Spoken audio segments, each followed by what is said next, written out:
The rose slipped from my fingers, hitting the floor with a dull thud. Right there in our bridal suite, my fiancée, Julia, was tangled up in the sheets with another guy, still wearing her wedding dress. Tomorrow was supposed to be the best day of our lives. I let out a bitter, hollow laugh. Are you kidding me? In our bridal suite? Julia didn't even flinch. She just stared at me with pure ice in her eyes.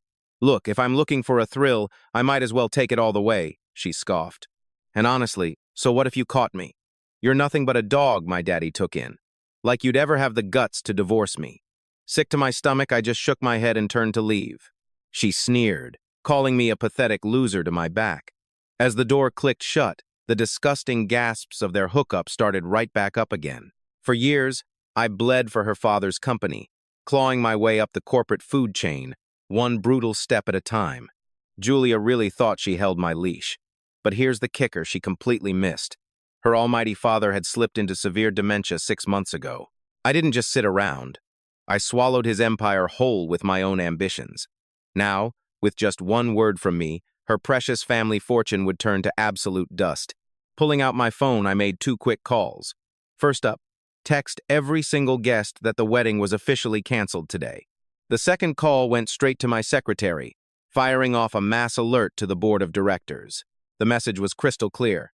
My protection over the Evans family ends right now. The sharks in the boardroom smelled blood instantly. By the time I hit the lobby, Julia's private driver was sprinting toward the building. He shot me a deep, respectful bow, hopped into her Porsche, and sped off. That slick ride and the driver? Perks handed out by shareholders just to kiss her dad's ring back in his glory days. But now, to them, Julia was totally worthless, dead weight.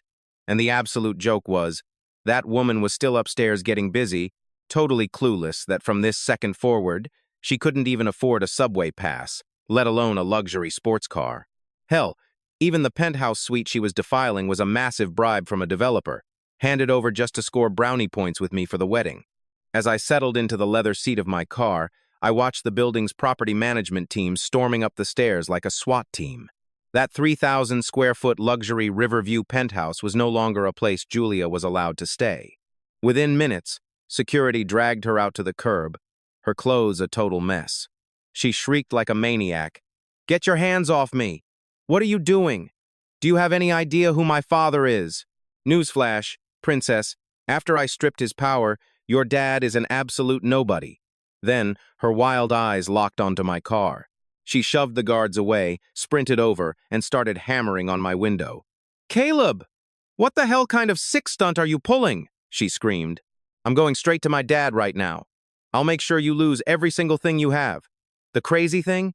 She still didn't get that she was the one who just lost it all. The guy trailing behind her looked absolutely panicked. "Caleb, man, I'm so sorry about what Julia and I did," he stammered. "But you can't just throw her out on the streets like this. Even animals know not to bite the hand that feeds them. Don't forget how her father mentored you all these years." I shot the guy a deadpan look. I knew exactly who this clown was. Noah, Julia's ultimate high school obsession. She had been carrying a torch for him forever. It was no secret to me. Right before Loverboy shipped off to study abroad, she happily gave him her virginity. She ended up knocked up that exact night, quietly got an abortion, and spent weeks crying over how she lost his precious baby. Sure, I used to break my back slaving away for the Evans family, but now, I only cared about the empire I'd rightfully conquered. I leaned back and told my driver, "Step on it." As the tires squealed and the scenery blurred, Julia kept beating on the glass frantically, screaming, "Caleb!" At the board meeting in 2 days, "I'm going to wipe the floor with you. I'm kicking your ungrateful ass out of this family for good." Ungrateful? I actually laughed out loud. The whole world thought the great Mr. Evans took me under his wing to groom me, but everyone conveniently forgot that the old man built his fortune on dirty smuggling money and almost went down for massive tax fraud. It was my dad, a simple traditional medicine doctor who took the ultimate fall for his crimes. Evans only adopted me as his godson because the guilt was eating him alive. The very first day I walked into that mansion, little Miss Julia stood high and mighty, looking down her nose at me to say, "Your dad is my dad's dog, so from now on, you're my dog." Mr. Evans just let out a booming laugh and patted my head, saying, "Oh, kids just speak without thinking." Don't take it to heart, son. But from that exact moment, my life became a relentless grind for the Evans family. In front of our entire school, Julia would humiliate me, calling me her little puppy while forcing me to lug her heavy backpacks and do all her homework.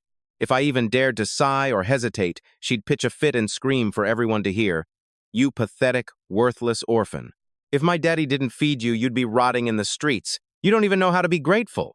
Whenever I wore anything nice for the new year, she made damn sure everyone knew her dad bought the clothes, and her dad stuffed the cash in my red envelopes.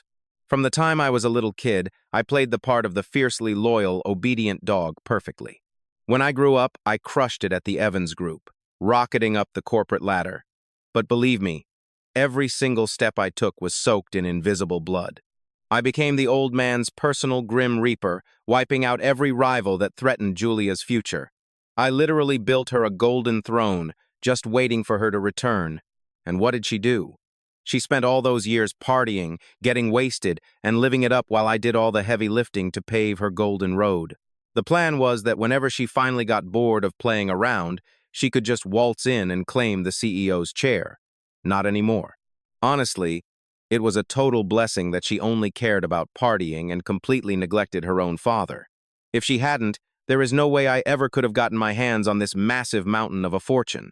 Bright and early the very next day, Julia barged in, dragging her new boy toy Noah right along with her. She kicked my office door wide open and screamed, "You have got some serious nerve, Caleb.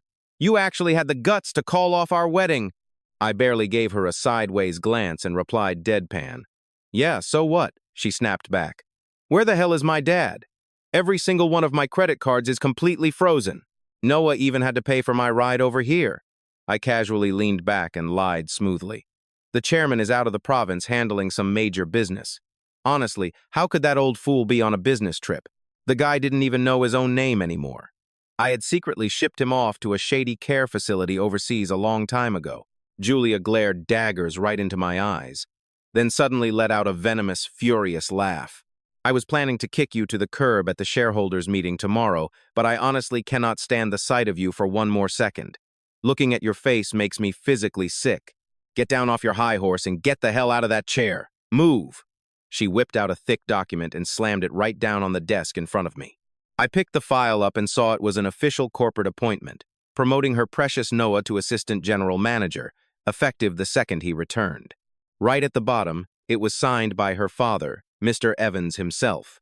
The date on the ink was from exactly 6 months ago, dropping him straight into the executive assistant chair. She was gunning for my position, and the absolute kicker? She actually expected me to personally train the guy replacing me. Just as I thought, the great Mr. Evans had only ever looked at me as a loyal attack dog for his family. Julia sneered. "Listen to me, loser. You won't even be wearing that cheap suit in 3 months. That executive chair belongs to Noah now." Noah stepped up, playing the fake nice guy. "Hey, I am really sorry about this," he claimed. Julia told him the company was swamped and begged him to come help out. "I had no idea things would end up looking like this," he lied. I just gave a slow nod and extended my hand out toward him. "Well then, welcome aboard, buddy." Noah eagerly shook my hand, his smug face practically glowing with the thrill of victory. But I immediately yanked my hand right back. "However, you just stepped into this professional office with your left foot first, and frankly, that is terrible for our corporate image. Consider yourself fired." Noah's cocky smile instantly froze on his face. Julia's eyes bugged out of her head. "How dare you? Who the hell do you think you are to fire Noah?" I just settled back into my leather chair and kept flipping through my paperwork. "Wait, is there some kind of rule against me firing my own assistant?" Noah scrambled to keep up his polite act. He let out a painfully awkward, bitter chuckle. "Caleb, you really need to learn when to keep your mouth shut. Is that seriously how you speak to Noah? I get that you are super angry at me, but this appointment was handed down directly by Mr. Evans. If you try to fire me right now, you are going to face a massive headache at the shareholders' meeting tomorrow morning." "Oh, will I?" I pulled out my smartphone, flicked on the front-facing camera, and just stared at my own reflection. Without missing a beat, I replied in total seriousness, "You know, I think I look pretty damn good today. My sharp jawline and killer eyes are definitely my best features." He stood there totally dumbfounded, staring at me like I had lost my mind. Julia lost it. She was so blinded by rage that she swept every single document off my desk, sending them crashing to the floor. She shrieked, "Caleb, do you honestly believe you are the real boss of my family's empire? Newsflash! The only reason I ever dated you and agreed to marry you was because my dad thought you were a useful, capable little workhorse, and he needed to keep you on a tight leash. Now that the business is finally booming, we do not need your pathetic services anymore." I gave her a calm nod. "Oh, trust me, I have known that from day one." She kept right on throwing her nasty sneers. "You are about to be tossed out on the streets with absolutely nothing. Why else do you think I forced you to sign that ironclad prenuptial agreement? Whether we stay married or get divorced, our money stays completely separate. It is really too bad that some people will not even be able to afford a cup of instant ramen by next week." Hearing that garbage, I genuinely burst out laughing. Thank God for that prenup, seriously. "You still have the nerve to laugh?" Julia geared up to throw another massive tantrum, but I simply stood up tall and smoothed out my silk tie. "Sorry to cut this short, but I have got an actual meeting to run, so I will not be sticking around to entertain you two." Noah chimed in. "Let us put the jokes aside, Caleb. Caleb, look, I know this is a huge blow to your ego, but I am coming back here to claim my rightful desk tomorrow. But hey, do not sweat it. You are a smart guy. In 3 months, when I officially take over as general manager, I will totally hook you up with a spot as my personal assistant." I was way too exhausted by his blatant stupidity to even reply, so I just spun on my heel and walked right out the door. The second I was clear, I dialed my head secretary. The moment he picked up, I asked, "So, how did the trap hold up?" My secretary replied with deep respect, "It is done, sir. Starting tomorrow, the entire Evans family is permanently out of the picture." "Perfect. Have my private car ready first thing tomorrow morning?" the secretary asked. "But sir, the big shareholders meeting kicks off tomorrow morning. Where on earth do you need to go?" I smiled coldly. "I am making a trip to pick someone up from prison." Fast forward to the prison gates. I sat back in the plush seats of my Maybach, casually reviewing my brutal takeover plan for tomorrow. The heavy steel gates groaned open, and there he was, my father trudged out, clutching a small, worn bag and dressed in cheap, faded clothes. My secretary immediately sprinted over to grab his bag, and the old man slowly made his way over to my side. He gently patted the sleek car door and let out a heavy sigh. "Wow, Mr. Evans is so generous to let you drive around in such a ridiculously expensive ride." I looked at him and said softly, "Just get in, Dad." He slid into the luxury seat looking incredibly nervous, obsessively brushing dust off his own pants. "I am such a mess right now. I really should not be getting Mr. Evans's fancy car all dirty. My boy, I am just so relieved I trusted Mr. Evans to look after you. Just look at what an incredible, successful young man he has raised you to be." Raised me? Oh, he had absolutely no idea what that monster really did. I let out a cold sneer. Back in middle school, just to show off to our classmates that she had a personal servant, Julia actually forced me to scrub her feet, and even tried to make me drink the dirty foot water. When I stood my ground and refused to drink that filth, she slapped me hard across the face, 3 separate times, right in front of everyone. And when her dad found out, he just casually told her not to play such rough jokes. Is that what they actually call raising me? I busted my guts studying and earned a spot at a top-tier university. But because Her Highness needed a pathetic servant to wait on her hand and foot, she practically forced me to transfer to a third-rate garbage school. While I was on my hands and knees scrubbing her dorm room, she was shacked up at a fancy hotel, doing whatever Noah wanted. Even after going through a brutal abortion, when she was completely drained, she still barked out cruel orders at me. Again, I ask, is that really what you call raising me? I will never, ever forget the agonizing humiliation of that foot water, and I will absolutely never forgive the crushing blow to my dignity as a man.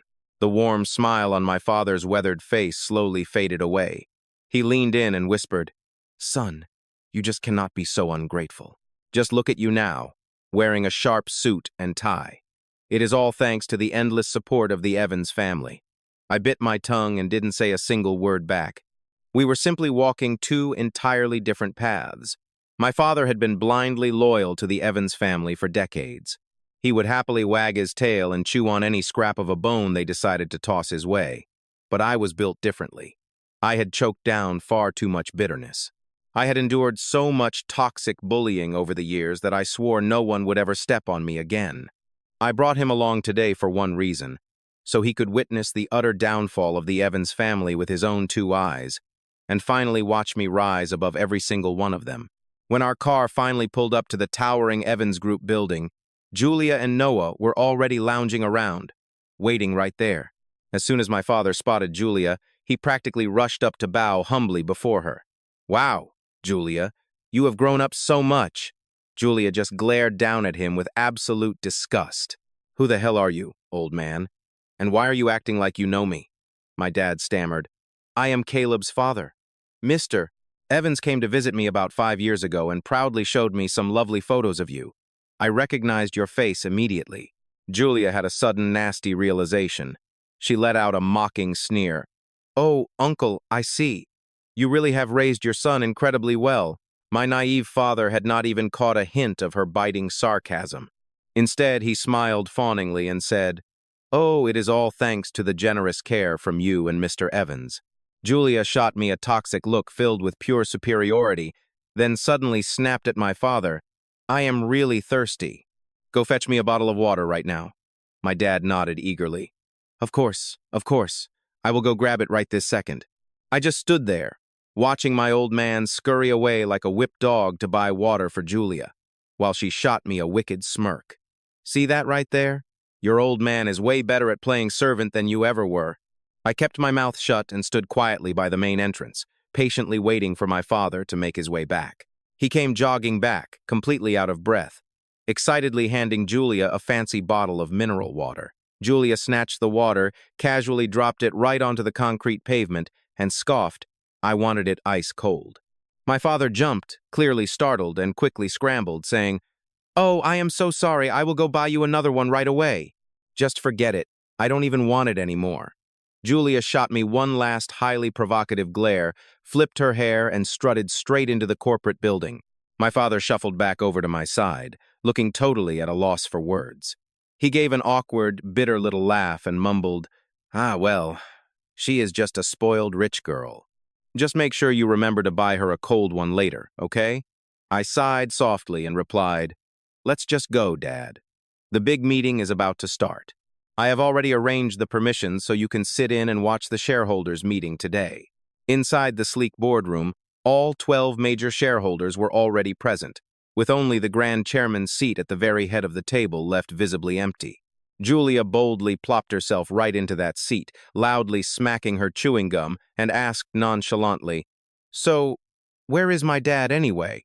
I calmly picked up my stack of documents, tapped the microphone, and stated clearly, "Today marks the third quarterly meeting of the year. Since Miss Evans did not bother attending the first two, I will briefly recap the general situation from those past meetings."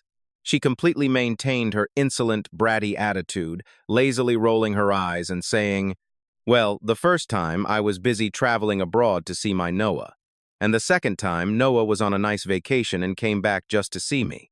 All the old shareholders immediately looked totally sullen and annoyed. This ridiculous woman really had stopped even trying to hide her unprofessionalism. "Since you have completely dropped the act," I said, "let's just proceed with the numbers." I cleared my throat sharply and announced, "In the first quarter, I personally led our company straight into the massive internet market, successfully signing contracts with 85 top bloggers and influencers. Taking full advantage of the massive New Year holiday sales rush, we pulled in a staggering net profit of $40 million. Moving into the second quarter, in order to aggressively cut our overhead costs, we developed our very own in-house exclusive influencers. We heavily pushed viral marketing copy and significantly slashed our outside marketing expenses, which resulted in a massive profit of $70 million. We are now fully prepping for the year-end big blowout sale." Out of nowhere, Julia suddenly threw her hand up in the air, rudely interrupting my entire presentation. "Oh, please, there is absolutely no need to brag about your basic capabilities in front of me. This is exactly what you should have been doing for us anyway.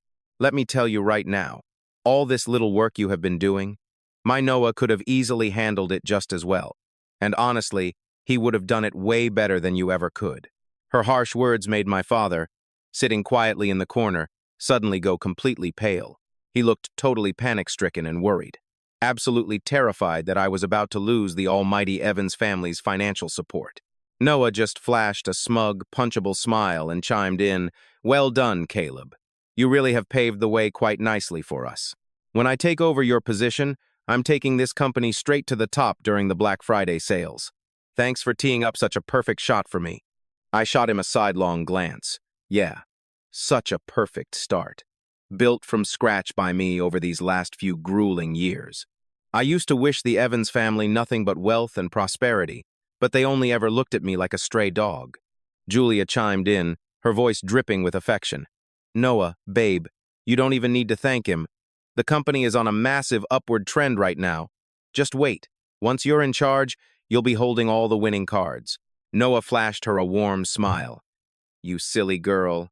No matter what happens to this company, I'm staying right here by your side. We're in this together through the good times, and especially through the bad." Hearing Noah spout that cheesy line, I honestly felt a wave of relief. I cleared my throat, pasting on a serious face. Actually, in the third quarter alone, the company bled $400 million. More than half of our warehouse leases have expired, and they absolutely refuse to renew. On top of that, 5 different banks are demanding immediate early repayment on our loans. Oh, and the chairman? He's already fled the country. So, the main agenda for today's shareholder meeting is complete corporate dissolution. Julia froze solid. The smug smile on her face stiffened, vanished entirely, and then her skin turned completely bone white. I let out a heavy, fake sigh. "Miss Evans, it's really a good thing you showed up today.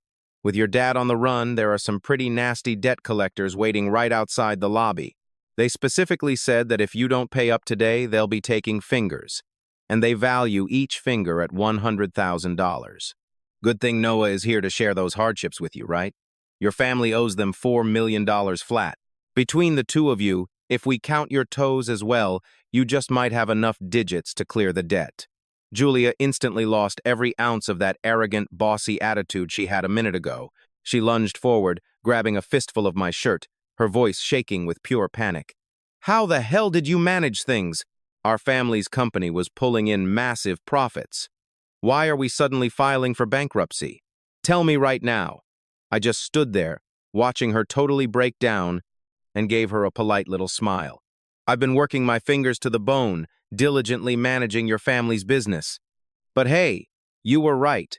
I clearly don't have the talent for it. So, it's definitely for the best that Noah is taking over my position." The truth was, it was all just business. Back in the first quarter, we had a fantastic run collaborating with big-name bloggers and influencers. But by the second quarter, I realized that old Mr. Evans was starting to lose his marbles, so I pitched a brilliant plan. The company should develop its own in-house influencers to slash our marketing costs. I secretly founded a brand new agency and linked it directly to the Evans Group for business cooperation, feeding them a lie that it was a starter company built specifically for Julia. Mr. Evans was a selfish, greedy old fool. He was more than happy to siphon the shareholders' cash straight into his own pockets under the shiny disguise of a corporate partnership. The kicker? Julia only cared about partying. She didn't give a single damn about running a business. She was way too lazy to even read the documents the company handed her. She'd just blindly scribble her signature to get her next allowance. Without even realizing it, she had literally handed the entire company over to me on a silver platter. Toward the end, while Mr. Evans still had half a brain left, he genuinely thought he was paving a golden road for his precious daughter while secretly plotting to kick me to the curb. During that second quarter, I played the loyal employee on the surface. But behind the scenes, I was frantically signing up my own roster of influencers. The catch was, the influencers I signed were a bunch of trashy, low-level internet trolls, while our company strictly sold high-end luxury goods. I even locked those clueless trolls into ironclad contracts, making sure they'd only see a microscopic fraction of the actual dividends. By the time the third quarter rolled around, Mr. Evans had completely lost his grip on reality. Pulling all the strings, I made sure the Evans Group recklessly dumped massive piles of cash into my new company for marketing expenses, getting absolutely zero return on their investment. Like idiots, they just kept ramping up production every single day, burying themselves under a mountain of catastrophic debt. Logically, a massive scheme like this shouldn't have slipped past the other shareholders. But here's the thing. They were all on my side. If you want to pull off something huge, you've got to learn how to share the wealth. After years of working together, the board knew exactly how selfish and downright useless the Evans women truly were. Once they caught wind of the trap I was setting for the old man, they backed me up harder than ever. I couldn't have pulled off a heist this big alone. Excluding Julia, I had the full, quiet backing of all 11 other shareholders. Desperate and cornered, Julia could only turn her teary eyes to Noah for help, and Noah was sweating, frantically flipping through my mountain of documents, and stammered out, Julia, don't panic. There's still a massive stockpile of inventory sitting in the warehouse. Plus, your family has decades worth of active production lines and a massive client base. Those are major assets. As long as we liquidate everything, based on the shares you and your dad hold, you won't just pay off the debt, you'll still walk away with millions. Hearing his desperate logic, Julia let out a massive breath, instantly looking like a weight had been lifted off her shoulders. I just stood back and watched. Noah's empty words acted like a straight shot of adrenaline directly into Julia's crumbling psyche. Color flooded back into her ghostly pale face, and a smug little smirk unconsciously crept right back onto the corners of her mouth, as if she were already picturing her grand comeback, reclaiming her shiny throne as an untouchable wealthy heiress. She stood up abruptly, glaring down at the ever-calm Caleb. Her voice cut through the air, dripping with sudden confidence. Caleb, did you hear that? Like Noah said, we still have assets, she sneered. The warehouse inventory, the production lines, and clients we've built up over decades. That's our real foundation. Did you really think you could ruin me just by crashing the company? Keep dreaming, you loser. Playing right along, Noah snatched the files off the table, skimming them rapidly as his eyes gleamed with raw greed. He cranked up his voice, making sure every single person in that conference room heard him. Julia is absolutely right. These goods are top-tier luxury items, easily worth hundreds of millions, and those production lines, hard, tangible assets. Banks practically drool over that kind of collateral. And the client base? That's a priceless treasure. With just a little maneuvering, our cash flow will be right back on track. He turned to face me, his tone dripping with fake pity. Look, Caleb, I know you're feeling a bit unhinged right now, but the business world is a literal battlefield. Winner takes all, man. If you just surrender now, maybe I'll throw you a bone and keep you on as a consultant once I take over. He tried to play it cool, but his eyes kept darting to the window, like a scared kid waiting for backup to arrive. Because deep down, he knew his real trump card wasn't this crumbling company. It was his daddy's massive overseas empire. The conference room fell dead silent. The only sounds were Julia's heavy breathing and Noah smugly flipping pages. The shareholders shot each other cold, knowing smirks, but nobody dared to speak. My dad stood in the corner, wringing his hands in sheer panic. He looked terrified, totally convinced his son was about to be crushed. But me? I just smiled and gently put down my pen. I looked up at the head of the table, a mocking smirk playing on my lips. Are you done? My voice was dead calm, but it pierced the heavy air like an icicle. Since you're all so damn confident, let me help you review the fine print. I grabbed the remote and hit the button. The giant screen at the front flashed to life, projecting 3 crystal-clear folders of evidence. Exhibit A, the warehouse inventory report. High-def photos popped up, showing the warehouse that was supposed to be packed with premium luxury goods. Instead, it was stuffed with garbage counterfeits, crooked logos, cheap fabric, and absolute trash craftsmanship. Right next to it was an official police seizure notice, stating loud and clear that this entire batch was legally sealed and confiscated due to massive quality issues and trademark fraud. The actual cost? Less than $10 a pop, making the market value exactly 0. And right at the bottom, the shipping confirmation, signed personally by Julia. Dated just 3 months ago. She had signed it in such a blind rush for cash, she didn't even read the damn thing. Julia's pupils shrank to pinpricks. No, that's impossible, she stammered out. I signed standard shipping papers.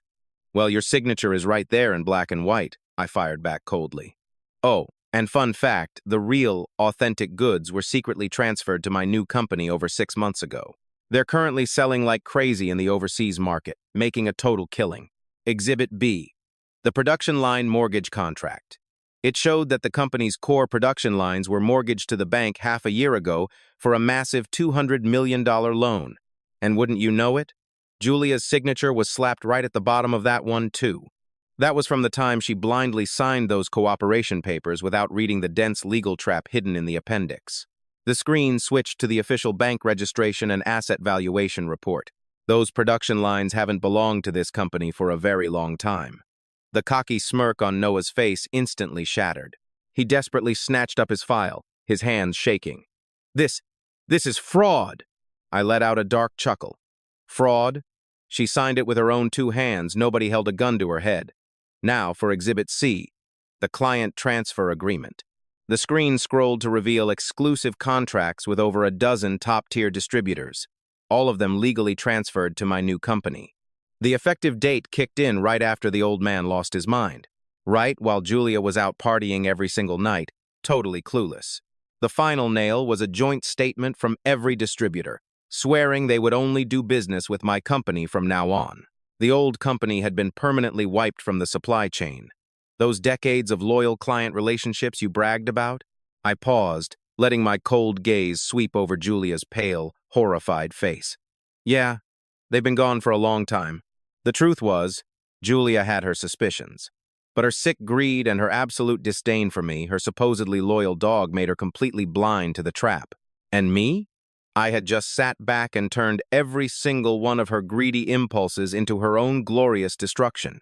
It was a lethal trap, meticulously crafted to guarantee she would never, ever bounce back.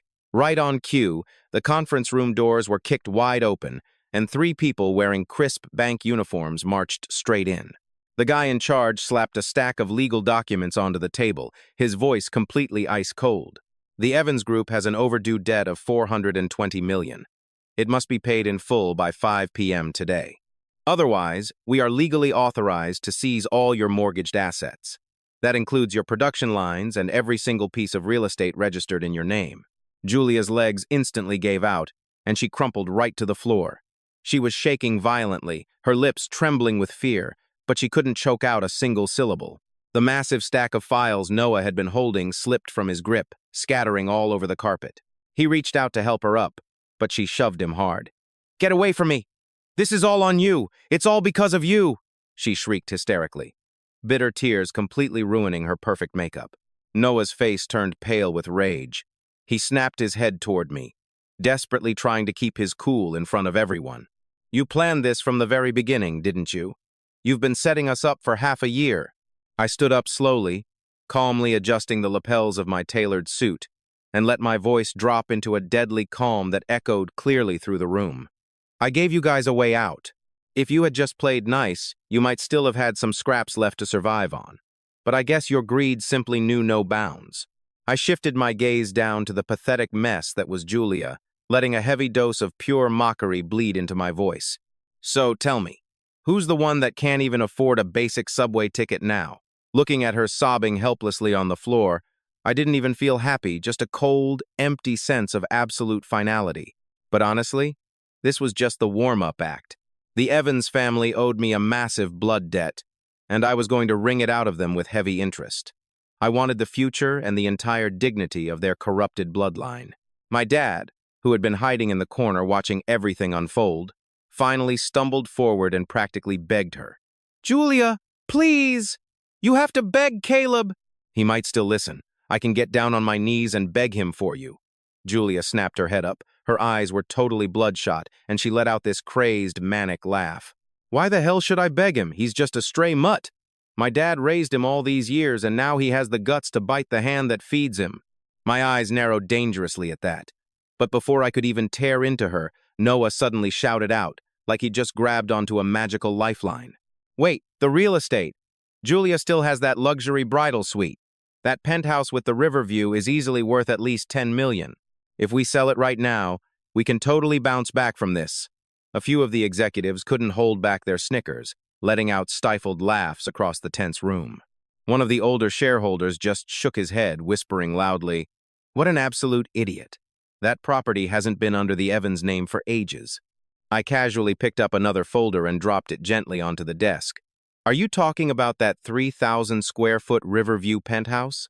The developer might have handed it over in Julia's name, sure, but the actual deed is completely registered under my name.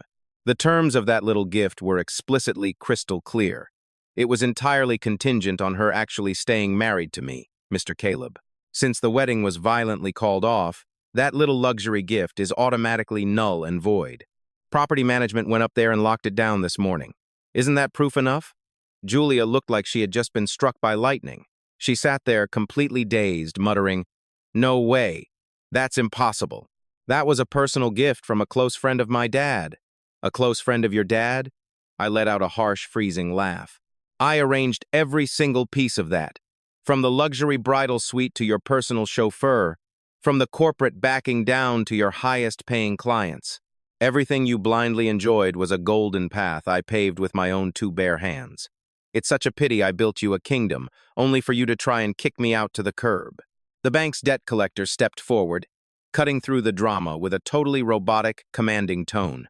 "Miss Evans, please cooperate with our team immediately to process this massive debt. If you fail to pay on time, we will immediately file to freeze every single bank account and asset tied to your name." Julia frantically clawed at Noah's arm, her perfectly manicured nails digging deep into his skin. "Noah, do something. Come on, think. Didn't you swear we'd stick together through thick and thin? You have to find a way out of this." Noah was sweating bullets, cold drops rolling down his temples. He tried to rip his arm away, sounding super annoyed now. "Julia, back off and stay calm. The absolute most important thing right now is for us to somehow raise that cash." "Raise cash? What exactly are you going to use to raise that cash?" I cut him off smoothly, my stare as sharp as a deadly blade. "Your accounts are frozen solid. Your assets are mortgaged to the brink. Your inventory is sealed up, and all your clients just dumped you. The Evans family legacy is officially dead." I turned my back to them, facing the row of quiet shareholders. My voice was rock steady and commanding. "Effective immediately, the Evans Group is formally filing for complete bankruptcy liquidation. My new firm, the Crane Group, will be taking over every single one of your existing operations. All outstanding debts will strictly remain with the Evans family, and their remaining assets will be liquidated according to the letter of the law. If any of you sitting here have a problem with that, speak up right now." Absolute silence filled the room. A few of the major shareholders even gave me small nods of total approval. Let's be real, they had grown utterly sick and tired of the sheer, reckless stupidity of the Evans family ages ago. My ruthless execution and flawless master plan had already won them over completely. Noah suddenly snapped, lunging at me like an absolute psycho, but my security guard slammed him down before he got close. He screamed at the top of his lungs, "Caleb, you're going straight to hell, you ungrateful bastard. Do you have any idea how well Mr. Evans treated you back then? Is this seriously how your pathetic father raised you?" My eyes instantly narrowed into dangerous slits. A hazy, painful memory of my mother suddenly flashed right through my mind, fading into the tragic image of my dad's broken, hunched back. Every single scrap of fake kindness doled out by the Evans family always came with a bloody, devastating price tag. But right now wasn't the time to play my final trump card. I took a slow, deliberate step right up to him. Dropping my voice so low that only the two of us could hear, I hissed, "Ungrateful? Do you have any clue that when the Evans family's dirty smuggling ring got busted, it was my dad who took the fall for that bastard? He spent 10 agonizing years rotting in a prison cell, and the Evans family didn't bother to visit him even once. Julia treated me like a stray dog, and you worshipped her like some royal princess. You two really are a perfect match made in idiot heaven." I took a step back, letting my voice return to a calm, icy normal. "Security, please escort these two out of my sight. Bank staff, please, proceed strictly according to the law." Before she could even react, Julia was forcefully hoisted into the air by two burly security guards, one gripping each side. She thrashed and struggled like a desperate animal, her perfectly styled hair flying in every direction and her expensive makeup smearing down her face. The image of the untouchable, arrogant heiress was completely shattered. "Caleb, you bastard! I won't let you get away with this. When my dad gets back, he is going to utterly destroy you. Just you wait and see." Her hysterical shrieks gradually faded down the long hallway. Noah, looking completely defeated, was also forcibly dragged away. The massive conference room finally fell back into a dead silence, leaving absolutely nothing but the crisp, subtle sound of bank staff shuffling and organizing the foreclosure documents. My dad just stood frozen in place, heavy tears streaming silently down his weathered, aged face. He tottered awkwardly over to me, his pale lips trembling with emotion. "Son, why did you have to go and be so utterly ruthless?" I stared right back at him, a heavy, complicated emotion flashing deep in my eyes, but in the end, I just replied with a cold, absolute calm. "Dad, haven't you carried the bloody burden for the Evans family long enough? From this day forward, you are no longer playing the servant to anyone." I casually grabbed my coat and strode straight toward the door, my footsteps lacking even a single ounce of hesitation.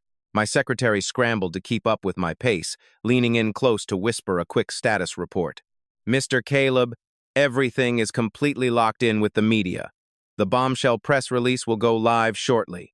The juicy news of the untouchable Evans family's total bankruptcy was about to spread through the entire city like wildfire. I gave a tight, satisfied nod, my cold gaze sweeping casually past the towering glass windows. Down in the streets below, Julia and Noah were already swarmed by a ruthless mob of hungry reporters. Camera flashes were going off incessantly like a strobe light, and the two of them desperately tried to hide their shameful faces, but they had absolutely nowhere to run. I gently pulled the heavy car door shut and told my driver, "To the airport." The secretary looked completely stunned. "Wait, are you heading out on a sudden business trip?"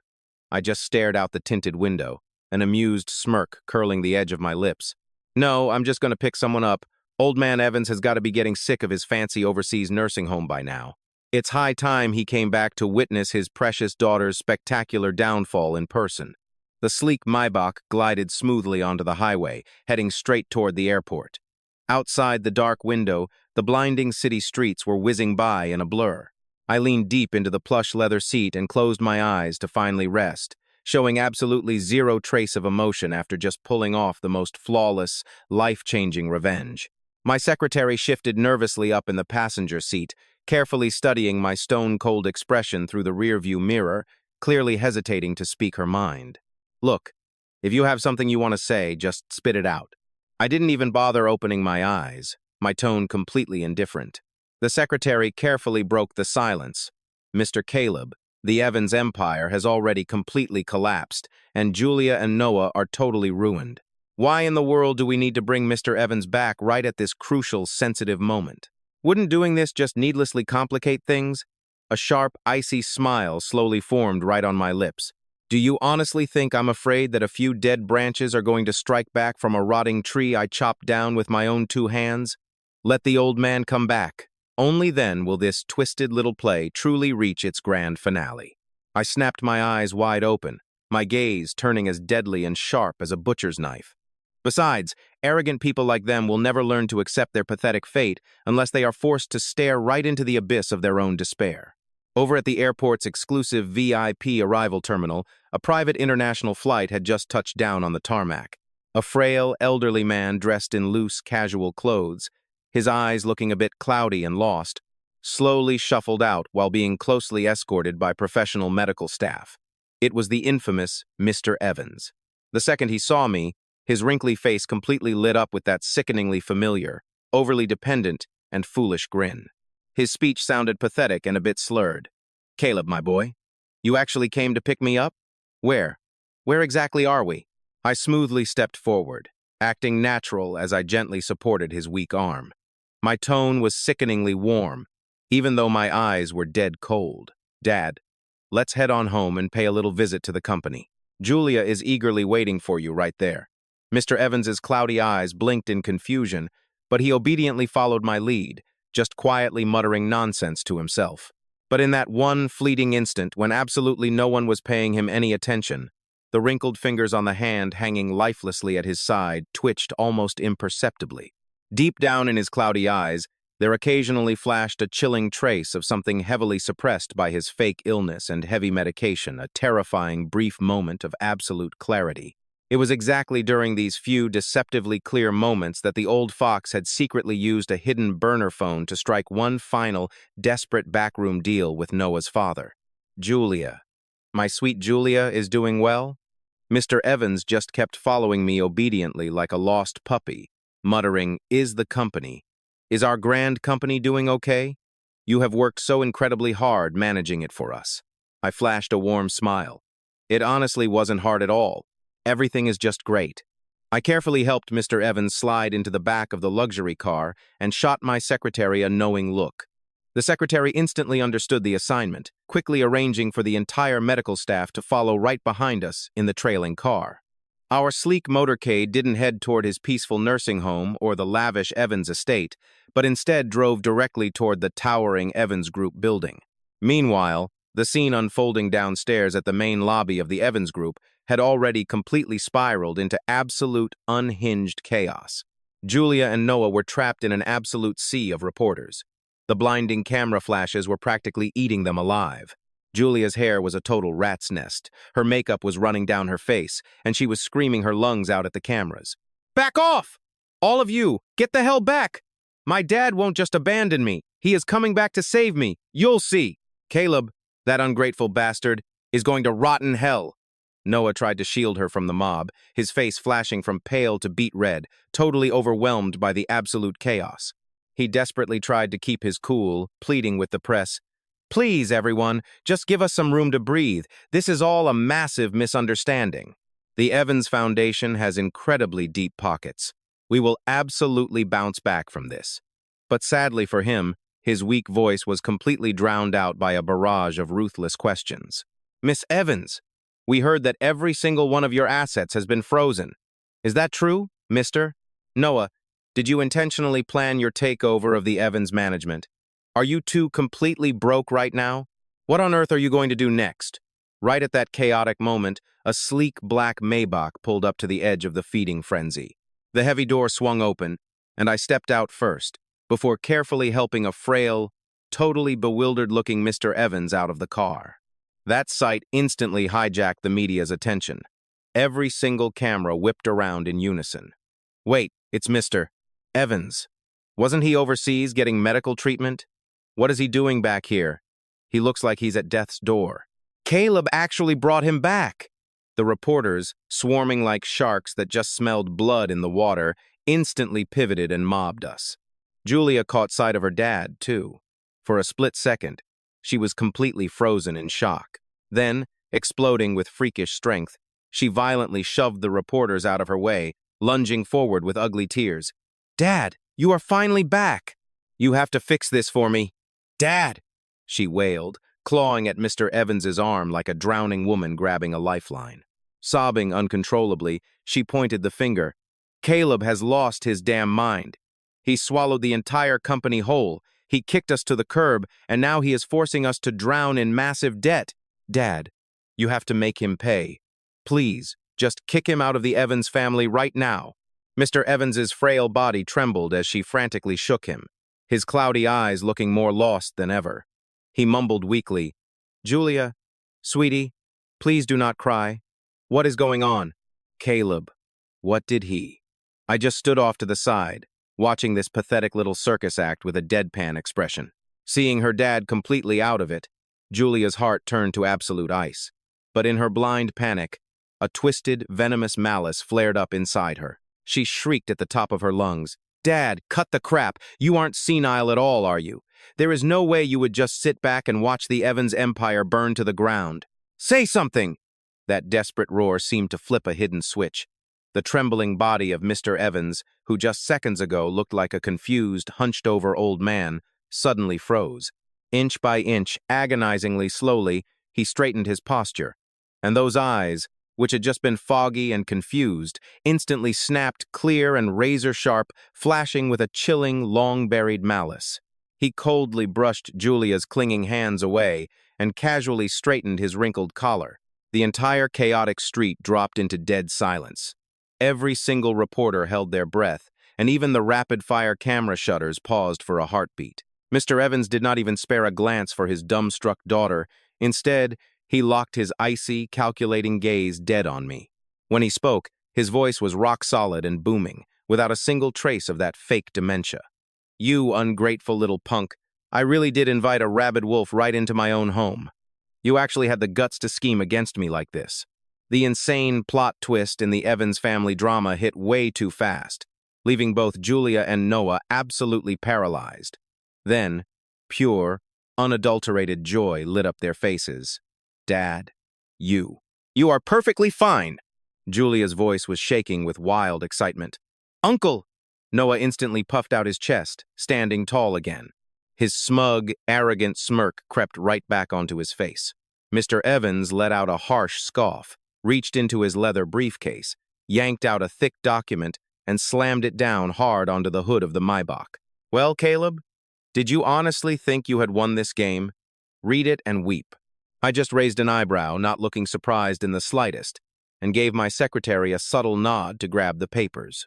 As my secretary quickly flipped through the pages, the color drained from their face. Leaning in, they whispered, "Mr. Caleb, this is an equity transfer agreement signed exactly 6 months ago. Mr. Evans unconditionally transferred 30% of his shares in the Evans Group straight to Mr. Noah. The paperwork is ironclad and fully legally binding." The crowd immediately exploded into an absolute uproar. Julia blinked in shock, and then the reality of the massive trump card hit her. She frantically grabbed Noah's arm, bouncing with glee. "Noah, Dad already had this planned out. He is completely fine. We have the shares. We can actually take everything back." Noah let out a massive sigh of relief. A look of unbearable superiority flashed in his eyes as he sneered back at me. "Well, Caleb, it looks like the old master is still 10 steps ahead of you. With the shares you hold right now, even with backing from the other shareholders, it is not enough for you to take absolute control, is it? Uncle, you played this hand brilliantly." Mr. Evans cracked a bone-chilling smirk, looking like the puppet master who controlled the entire board. He swept his gaze over the jittery shareholders and the frantic media, then dramatically raised his voice. "Oh, but that is not all. I have also officially partnered with Red Capital overseas.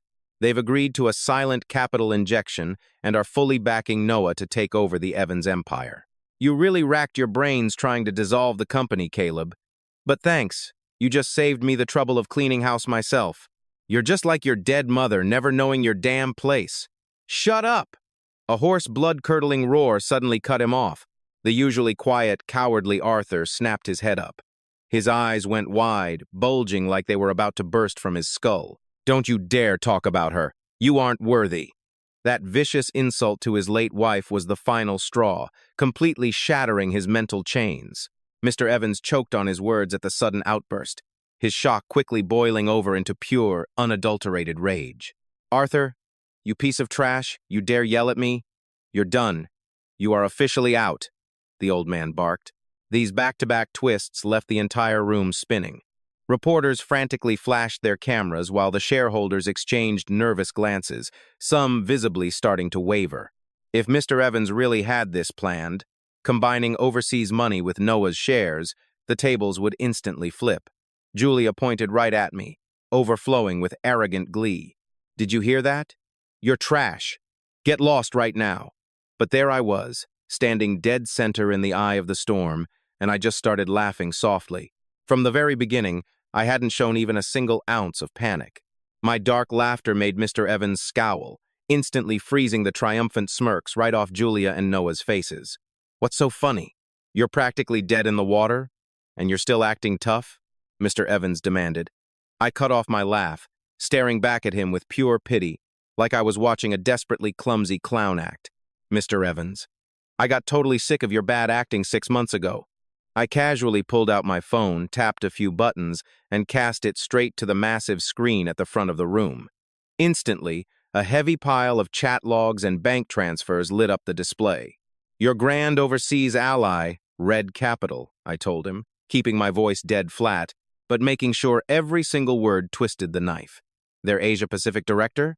Yeah, he's my old college roommate. While you were pretending to be out of it, you secretly reached out to them. You wanted to use them to steal my victory right after I did all the dirty work. Then, you'd hand the crown to your precious new son-in-law, Noah, and conveniently kick out any old shareholders who wouldn't kiss the ring. Truly, a brilliant plan. Too bad. I zoomed in on a massive chat screenshot. It explicitly showed the Red Capital director reporting straight to me. The target took the bait, proceeding exactly as planned. I smirked. It's a real shame the powerful ally you found was actually my personal spy, planted there from day one.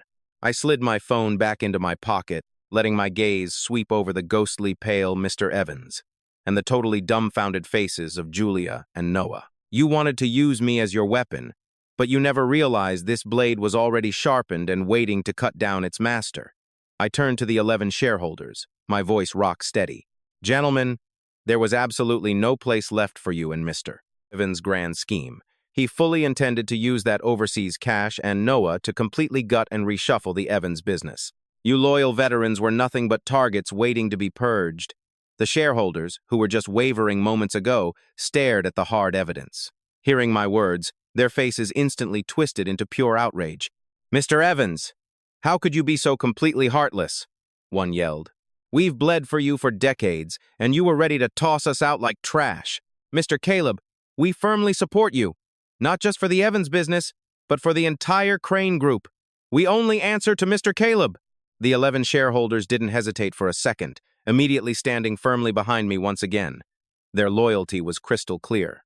Mr. Evans swayed on his feet, every last drop of color draining from his face. He pointed a wildly trembling finger right at me. You. He had spent half a year meticulously setting up a trap he swore was totally foolproof, only to realize I had been pulling the strings from start to finish. His own master plan was the very catalyst that accelerated his total demise. Julia and Noah were completely paralyzed with shock. The arrogant hope they had just clung to popped like a fragile bubble, plunging them into a despair way darker than before. They hadn't just lost absolutely everything. Their ultimate trump card had literally become the weapon I used to humiliate them. I walked right up to the ashen-faced old man, leaned in close, and whispered in a chilling tone only the two of us could hear. If you're going to keep a dog, you better make sure you know who the master really is. Too bad you forgot one thing. When a dog is backed into a corner, it doesn't just bite. It eats the master alive. I straightened up, completely dismissing the pathetic father, his daughter, and her boy toy. I looked at the secretary and shareholders. Clear out the trash. The very first board meeting of the Crane Group starts in exactly 10 minutes. The security guards immediately stepped up, ruthlessly dragging the Evans father, his daughter, and Noah out of the room. Mr. Evans looked like he had aged 20 years in a single second. His eyes were totally hollow as he let the guards drag his limp body away. Julia was still kicking, screaming, and fiercely cursing her total defeat, while Noah just looked completely broken, unable to process his absolute ruin. The reporters' cameras snapped wildly, greedily eating up every second of this pathetic scene. The once glamorous Evans heiress and her precious golden boy were now nothing but shivering stray dogs. As for Mr. Evans, his eyes were totally dead, empty and gray. Every single one of his lies, every dirty scheme blown to dust, the second the truth came out. The security guards were practically dragging his limp body away as he mumbled to himself, "It's over. It's all over." Julia wasn't doing any better, looking like her very soul had been ripped right out of her chest. Her angry curses slowly died down into desperate, pathetic whimpers. She dug her fingers into Noah's arm, clinging to him like he was the last piece of driftwood in a hurricane. "Noah, what do we do? Where can we even go?" But Noah, the supposedly distraught, silent boyfriend? A vicious, calculating glare suddenly flashed in his eyes, and he violently yanked his arm away from Julia's grip. He shoved her away so hard she stumbled, nearly eating dirt. "Don't touch me," Noah roared. That fake, helpless love he'd been putting on all this time vanished in a heartbeat, replaced by a twisted mask of pure, selfish calculation. He suddenly reached deep into his suit pocket, yanked out a tiny voice recorder, and held it high in the air for everyone to see. Turning to Mr. Evans, who was still being dragged off, his voice cracked with the sick thrill of betrayal. "Mr. Evans! Don't blame me for being heartless, you stupid old fool. You stabbed me in the back first, so don't go crying when I return the favor." That desperate shout stopped everyone dead in their tracks. Even the security guards loosened their grip.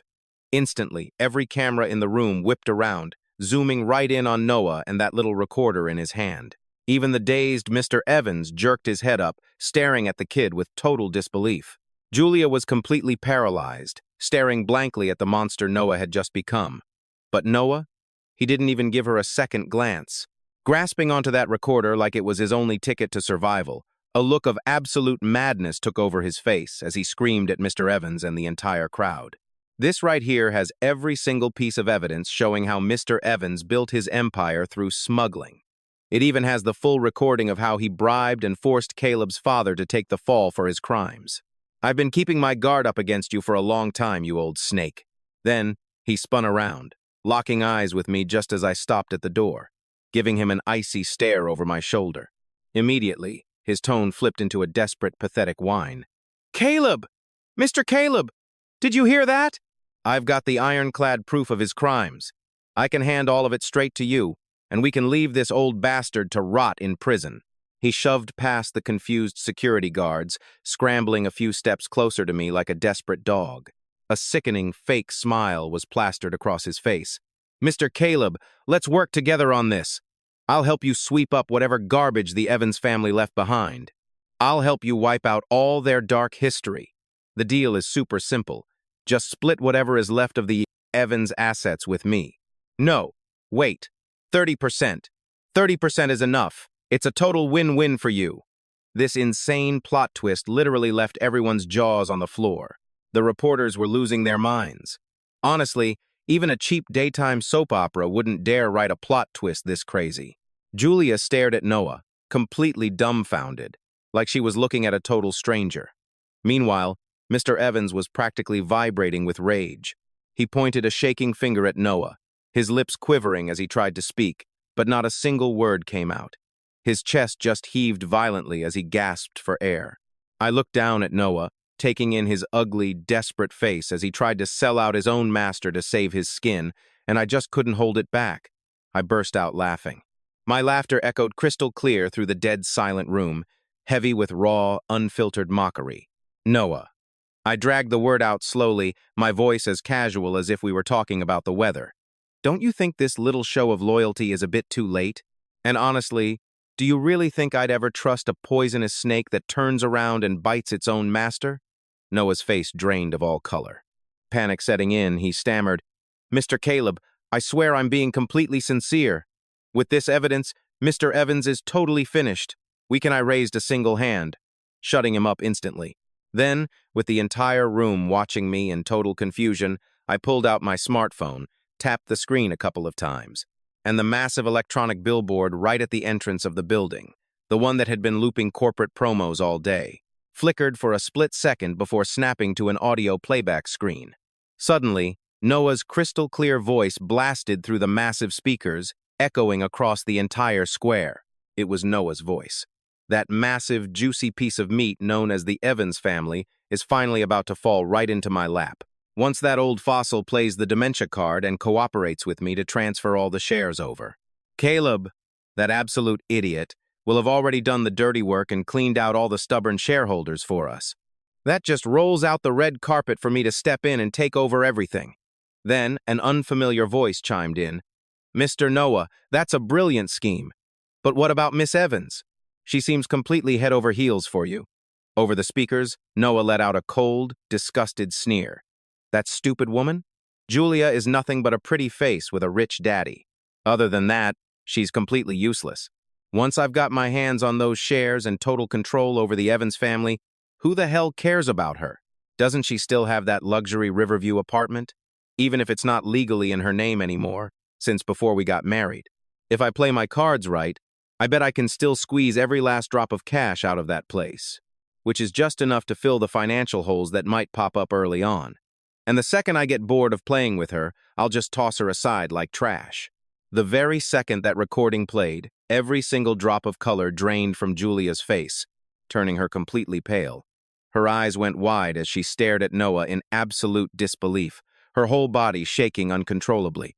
No, it's not. This can't be true," she muttered under her breath, completely unable to process the harsh reality that had just hit her. Noah was thrown into a full-blown panic. He stared up at the massive screen in utter horror before whipping his head back to me, screaming, "It's fake! This is totally forged, Caleb, you set me up." I simply slid my phone away, staring back at him with cold, dead eyes, like I was watching a pathetic clown perform. Suddenly, a piercing, ear-shattering scream ripped through the air. Julia snapped like a crazed beast, lunging violently straight at Noah. She threw all her weight into it, her nails clawing viciously at his face. "Noah, you lying piece of garbage. You never even loved me. You only wanted my money. You've been playing me this whole time," she shrieked as she tore into him, her voice cracking with the agonizing despair of total betrayal. Caught completely off guard, Noah took the hit, several bloody scratches instantly ripping across his cheeks. He scrambled clumsily to block her attacks, violently shoving her back. "Let go of me, you crazy psycho! Get off me!" The two lovebirds, who were just parading their deep romance, were now brawling in front of countless flashing cameras, clawing at each other like a desperate street thug and a feral alley cat. It was an incredibly pathetic and ugly scene to watch. Julia's tearful screaming, Noah's frantic dodging, and the rapid, excited clicking of the reporters' cameras all blended together into a perfect, hilarious symphony of karma. Watching his perfect plan go up in flames, Mr. Evans gasped for air, his eyes rolling to the back of his head, and he fainted right on the spot, barely caught in time by the security guard standing next to him. I stood there watching this chaotic dog-eat-dog circus with zero expression. My heart felt absolutely nothing. Honestly, I was just bored. So, this was the epic romance Julia had defended to the death. This was the magical Prince Charming she had ruined our marriage for, trampling all over my dignity in the process. It was truly ridiculous and downright pathetic. I gave a dismissive wave to the security team, signaling them to clean up this garbage dump as fast as possible, then simply turned my back, entirely tuning out the screaming and the ugly drama unfolding behind me. With firm, confident strides, I walked right through the main doors of the Crane Group. Oh man, let me tell you, the pathetic wailing, the vicious cursing, and the chaotic sounds of their street brawl felt like they were suddenly blocked out by an invisible wall, slowly fading into dead silence. The massive lobby was brightly lit, the pristine mirror-like floor perfectly reflecting my icy, emotionless expression. A massive crowd of shareholders and top executives followed silently behind me. The atmosphere was deadly serious, all of them prepared to witness the glorious rebirth of the Crane Group. But just as my foot hovered over the first step of the grand staircase leading to the boardroom, a trembling, tear-choked voice echoed from behind, shattering the heavy silence of the lobby. "Caleb, wait. Son, it's Dad." My footsteps faltered for a fraction of a second, but I didn't turn around right away. A complicated mess of emotions flickered deep inside my chest. Was he seriously going to beg for mercy on behalf of the Evans family again? Or was he too soft to handle my new cold-blooded attitude, coming here just to scold me for being ungrateful?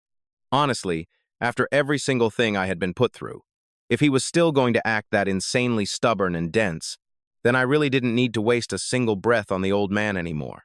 I turned around at a painfully slow pace, only to see my father breaking free from the secretary holding him up, clumsily stumbling toward me from the main entrance. Tears were pouring down his weathered face. But these weren't those weak, pathetic tears of a man begging for a handout. This was a total emotional breakdown mixed with agonizing pain, deep remorse, and a strange, burning resolve. His shaking hands were clutching tightly onto something, an old, severely yellowed craft paper envelope. "Dad, the board meeting is literally about to start," I told him, my voice completely flat, but carrying a tiny hint of utter exhaustion. "If you came all this way just to beg for the Evans family, save your breath." "No, it's not pleading," he yelled, shaking his head violently, his voice raspy and hoarse. He rushed up to me, gasping for air from the sprint and sheer adrenaline. He aggressively held up that ancient yellow envelope, his hands trembling so hard he could barely grip it, and locked his cloudy, tear-filled eyes onto mine. They were burning with a sharp clarity and agony I had never seen in him before. "It's this! It's this!" he choked out, his tone carrying the raw desperation of a man ready to burn everything to the ground. "I was so wrong, Caleb. I've been a blind fool my entire life." Just now, up until just now, when I saw exactly how that snake, Mr. Evans, plotted against you. The sheer evil in his eyes triggered a locked-away fragment in my memory. And that was when. That was the exact moment I finally remembered everything. His explosive confession instantly grabbed the entire room's attention, and even the heavy-duty security guards handling the messy riot at the front doors, along with a pack of sharp-eyed, hungry reporters, couldn't help but snap their heads in our direction. Meanwhile, Mr. Evans, who had just been dragged back onto his feet by the guards and was still completely dazed, suddenly snapped awake at the commotion. He looked over at us, his pupils shrinking down to absolute pinpricks of pure terror.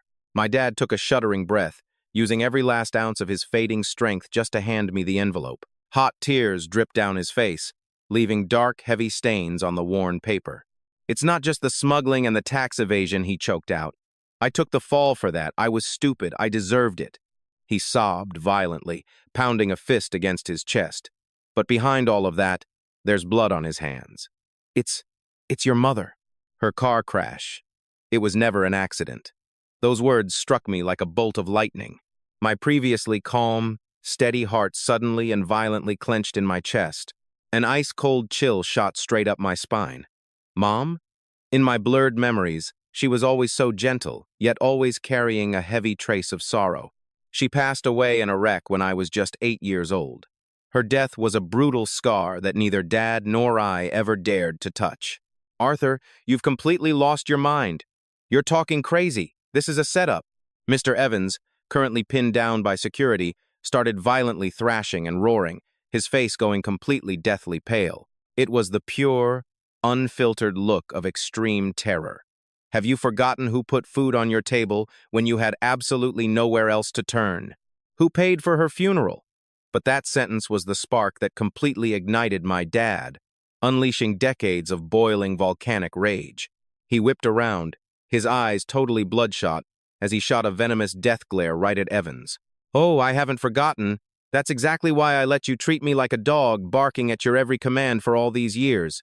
You played me this entire time. I was totally blind to your sick, twisted version of kindness. You paid for your sister-in-law's funeral, gave me a job, and made me think you were the greatest guy in the damn world. I was actually grateful to you, willing to take the fall and go down for your smuggling charges to repay the favor. But it was all a sick setup. Pure manipulation." My dad's voice cracked, dripping with years of blood and agonizing tears. "I only just figured it out. There were way too many red flags about that crash. She never, ever drove fast. She was the most cautious driver I knew. That day, she told me she was dropping off the files you left at home. There was zero reason for her to be driving past that remote, dangerous cliffside curve. And your reaction back then was way too calm. You handled the fallout far too perfectly, like you knew exactly what was going to happen all along. Even your grief was a total act." Shaking like a leaf, he pulled a yellowed, ancient-looking piece of paper out of the envelope. It was a messy, handwritten statement. Along with a tiny, old-school cassette tape, he pulled out his beaten-up cell phone. With trembling fingers, he hit play on an audio file. A slurred, obviously drunk voice blasted through the speaker, but it was unmistakably the younger voice of Mr. Evans. The background sounded like a loud, crowded VIP room. "Arthur, that total idiot really thinks I care about him, but his nosy bitch of a wife. If she hadn't snooped through the company's books and found those shady, off-the-record transactions, I wouldn't have been forced to make her accidentally disappear. Right at that cliffside curve, I floored the gas and rammed her right off the edge. Boom. Car totaled, and she was dead. Clean, neat, and zero loose ends. No one could ever trace it back to me. The recording cut off abruptly right there, either because he realized he was being recorded or someone walked in, but the damage was already done. Every single word dripped with cold-blooded malice. The massive lobby fell so dead silent, you could literally hear a pin drop. Everyone was completely paralyzed by this sudden, bloody bombshell. Even the hungry reporters forgot to snap their cameras. Mr. Evans looked like a ghost. He violently lunged forward like a madman, only to get slammed back down by security. A rabid, beast-like growl ripped from his throat. But between his absolute terror and blinding rage, he couldn't even form a single coherent word. As for me, it felt like the blood in my veins flash froze in an instant, only to violently surge straight to my head a split second later. My mom's kind, blurry face, the endless, hollow loneliness of my childhood after losing her, the heavy grievances, and every single time my pride was trampled while suffering under the Evans family's roof. All of those agonizing memories violently twisted together, ultimately locking onto Mr. Evans' hideous, terrified face right in front of me. So, That was it. That was the sickening truth. I always thought the Evans family had only crushed my dignity, using me like a personal slave. I never imagined that, from day one, they owed me a human life. It was my own mother's blood that paved the golden road to Mr. Evans' empire. Her blood indirectly ruined my dad's life and doomed me to a puppet-like childhood. In that exact moment, my hatred took on a brand new, terrifyingly bloody weight. This wasn't just some cutthroat business rivalry anymore. This was an unforgivable blood feud over my mother's murder. I stared at my completely broken dad, and the raw remorse, agonizing pain, and fiery resolve in his eyes were 100% real. He had lived his entire life as a pathetic, confused coward, and trapped by some twisted debt of gratitude his entire life, right up until this exact moment. Seeing that monster, Mr. Evans, viciously scheme against me, his own flesh and blood, finally snapped something deep inside my old man. He shattered his mental chains, finally remembering all those glaring red flags surrounding my mother's tragic death. And then, he pulled out the smoking gun evidence he'd buried for years, too utterly terrified to face or even think about. It was an audio clip from a night Mr. Evans got hammered and ran his mouth, recorded purely out of a gut feeling that something was off. But because he'd been brainwashed by that snake for so long, he never had the guts to dig any deeper. I took a deep breath, fighting back the boiling, murderous rage that threatened to rip me apart from the inside out. When I spoke, my voice was as cold as absolute zero, though a tiny, imperceptible tremor betrayed my fury. This recording alone isn't enough to nail him, I thought. Just drunken rambling. He could easily deny it while everyone stared in shock and confusion. So, I whipped out my phone and casted it straight to the massive display screen in the lobby. My hands were steady, but only I could feel the freezing, phantom chill radiating from the screen. Phlemia? About my mother. I announced to my dad and the entire room, my voice dangerously low. I never actually stopped digging. The chain of evidence was just missing a few links back then, and honestly, the timing sucked. Boom. The first thing to flash on screen was the police report from the crash, clearly doctored, completely covered up. Glaring red circles highlighted every single fatal contradiction and shady detail the cops tried to sweep under the rug. The brake marks? The angle and force didn't match a normal accident. Plus, they found paint chips at the scene that definitely didn't come from my mom's car. And get this, there was a suppressed statement from a highway worker, completely buried by the corrupt officers in charge. The guy swore he saw another car intentionally run the victim off the road, forcing her to spin out and plunge straight off the cliff. Then came the Holy Grail, a blurry but absolutely damning piece of hidden dashcam footage. The short clip was violently shaky, clearly recorded from the victim's perspective in the front car.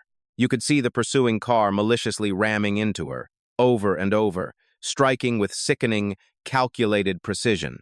Finally, at a sharp bend, the bastard waited for her to swerve and ruthlessly shunted her right over the edge. Sure, the video was old and pixelated, hiding the license plate, but the aggressive silhouette of that car, the flashy custom decals plastered along the side, and that unmistakable modified exhaust, they perfectly matched the imported sports car Mr. Evans obsessed over back in the day, the one he never let anyone else touch. This raw footage, I declared, came straight from the dash cam in the car my mother was driving that fateful day. I locked eyes with Mr. Evans. He was deathly pale and shaking like a leaf.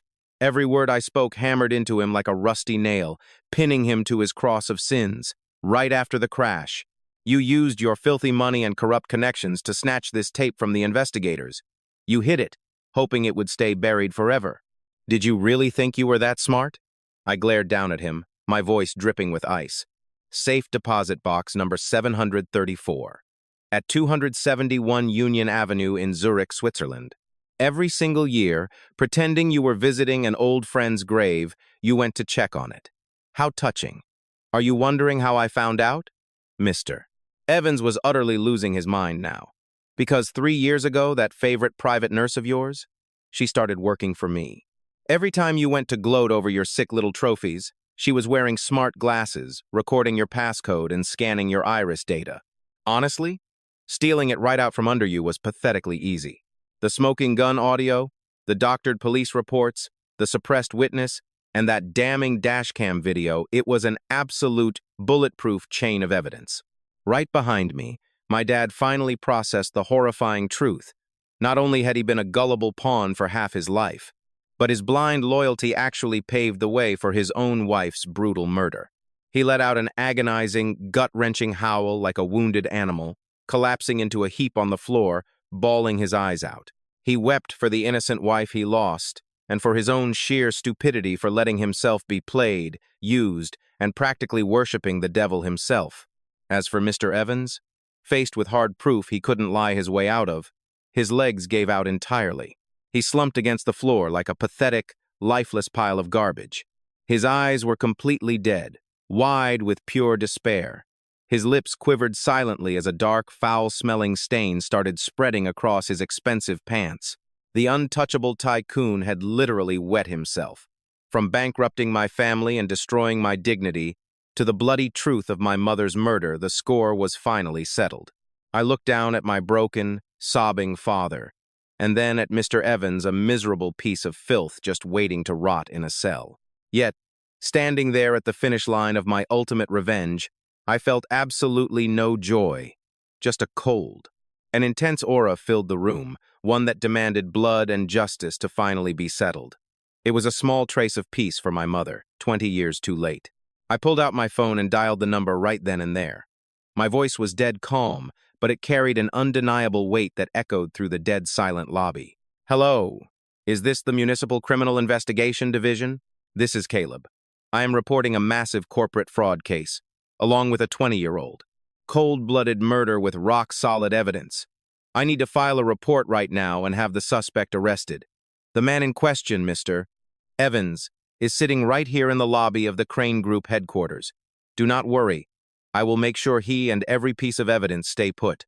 Sunlight pierced through the massive glass windows, flooding the room. It was almost blindingly bright. The rays caught the dust dancing in the air, as if trying to shine a spotlight on the pure darkness that had been buried for 20 long years. It was lighting up a path to justice that was 20 years overdue. After I hung up the phone, the only sounds left in that massive lobby were Mr. Evans gasping for air in pure desperation, and my father choking back his own uncontrollable sobs. The atmosphere was incredibly heavy, thick with the tension of decades-old crimes finally dragging into the light. As we waited for the cops to show up, time seemed to just stand completely still. But of course, there is always that one person who absolutely refuses to read the room, the type who will not shed a single tear until they are staring at their own coffin. Caleb, a sharp, screeching voice shattered the quiet. It was Julia. She ripped herself away from the stunned security guards, her hair a total mess. Her makeup was completely smeared, and her ridiculously expensive wedding dress was ruined with dirt and tears. She looked absolutely pathetic, but deep in her eyes, there was still this unhinged, crazy desperation, a stubborn refusal to accept reality. She charged at me, completely done with begging. She was in full burn-it-all-down mode. Fine. Fine. You are ruthless. You locked my dad up. You destroyed our entire company. I admit defeat. Her chest was heaving uncontrollably as she gasped for air. From her overpriced designer bag, she suddenly yanked out a stack of papers, waving them around frantically like some kind of magical get-out-of-jail-free card. But take a real good look at this. This is our prenuptial agreement. It is right here in black and white, crystal clear. My personal assets, including that luxury Riverview apartment my dad gave me years ago, along with all my savings, trust funds, and diamond jewelry. None of that belongs to you. You cannot touch a single dime. She was clinging to this paper like a lifesaver, her voice getting higher and more frantic, practically dripping with a twisted sense of victory. The law cares about evidence. Caleb, these are my own personal assets. Do not even dream about snatching them away from me. Even if the Evans family goes down in flames, I will still live a better life than all of you combined with this money. Her crazy rant actually got some of the clueless bystanders whispering. Technically, she was not wrong. If there was an ironclad prenup, her personal stash was safe. Noah, her pathetic side piece, seemed to finally catch his breath at that exact moment. Even with his face all scratched up and bleeding, the second he saw those papers in her hands, a spark of hope lit up his greedy eyes. With Julia's millions, maybe they still had a way out. I just stared at her, drowning in her own foolish ignorance, and honestly, it was both sad and hilarious. I did not even bother dirtying my own hands to grab the contract from her. I just gave a tiny, subtle nod to my secretary standing right beside me. Without missing a beat, my secretary stepped up and pulled an exact, identical copy of that very same agreement straight out of his briefcase.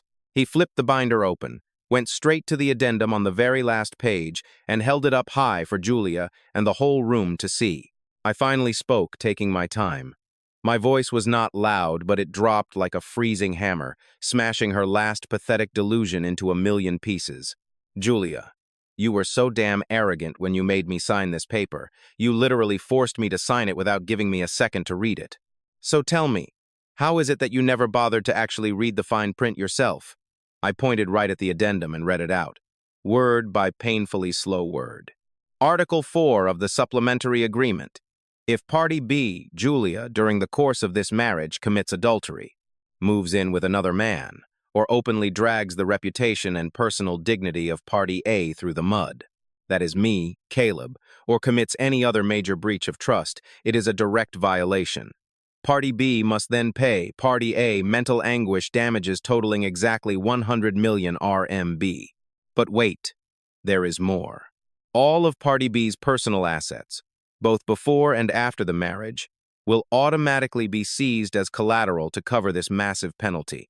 By the time I finished reading, I was not even trying to hide my mocking grin. 100 million. Ring a bell? You even bragged back then that this was to stop me from punching above my weight, to prevent a gold digger's scheme. You wanted to put a tight leash around my neck. Looking at it now, it seems that leash fits perfectly around your own throat. All the color completely drained out of Julia's face in an instant. She desperately snatched the agreement right out of the secretary's hands, her eyes locked in pure horror on the tiny fine print she had never once cared to read. Her fingers shook so hard she could barely hold the paper. No, this is impossible. You forged this. I never saw this clause. It's right here in black and white, I said. That is your signature. And that is the official seal from the notary. My tone was absolute ice. Do you need me to call in an expert to verify your handwriting and the stamp right here on the spot? I didn't even give her a second to stammer out a reply before tapping my phone again. Up on the massive lobby screen, the real show started playing. Clip number 1 was crystal clear, high-definition security footage straight from inside our marital home. It perfectly caught Julia, still wearing her gorgeous wedding dress, entirely wrapped up with Noah. It showed everything from their sick little flirty whispers to their heavy embracing, and finally, the grand finale of them rolling around on the very bed that was supposed to belong to me and her. Honestly, watching it in high definition was a million times more nauseating than just hearing the audio at the entrance. Clip number 2 was a greatest hits audio compilation, a continuous montage of recordings spanning years, capturing Julia in various places, insulting me in the absolute worst ways imaginable. Caleb? Ugh, he's just a stray dog my family threw a bone to. A pathetic stray without a real father. If my dad hadn't taken pity on him, he would have starved in the gutter years ago. Just look at his pathetic, slave-like face. Does he seriously think he's worthy of wearing a custom suit like that? Every single word she spat was shrill and grating, completely exposing her toxic, arrogant, and rotten-to-the-core nature for everyone to hear. Then came clip number 3, a massive, undeniable collage of bank statements and internal corporate ledgers.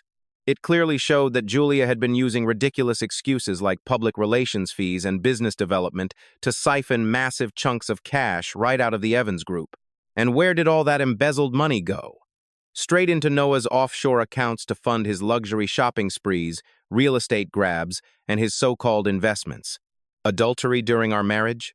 The evidence was rock solid. Public defamation and utterly trashing her husband's reputation? Nailed it. Evidence conclusive. Embezzling marital funds to act as a sugar mama for her side piece? Undeniable proof.